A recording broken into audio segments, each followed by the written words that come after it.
আজকে দেখাবো খুব সহজে করলার একটা নতুন রেসিপি। করলা বা উচ্ছে বলতে পারেন এটা। এই দেখুন আমি উচ্ছেটাকে ধুয়ে ভালো করে নুন দিয়ে ভিজিয়ে রেখে তারপর ধুয়েছি, কারণ খুব তেতো থাকে তো সেটা যাতে বেরিয়ে যায়। পেট চিটে রেখেছি। এর মধ্যে দেব মশলার জন্য নিয়েছি নুন, হলুদ, গুঁড়ো লঙ্কার গুঁড়ো, এইটা হচ্ছে গিয়ে ধনে গুঁড়ো, এটা জিরে গুঁড়ো, এটা একটু আমচুর পাউডার, আর এখানে এই একটু জিরে গুঁড়ো ধনে গুঁড়ো মেশানো একটু কম হচ্ছিল বলে দিয়ে দিয়েছি, আর এখানে গোটা জিরে।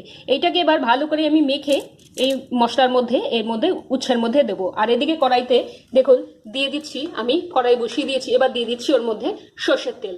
এইটা দিয়ে পুরটা দিয়ে তারপর দেখাচ্ছি।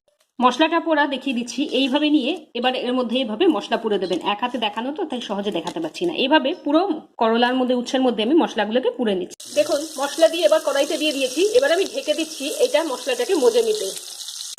এবার দেখুন উল্টে দিয়েছি আর এইটা এরকম ভাজা ভাজা হয়ে যাচ্ছে। রেডি পুর ভরা উচ্ছে। ভিডিওটা ভালো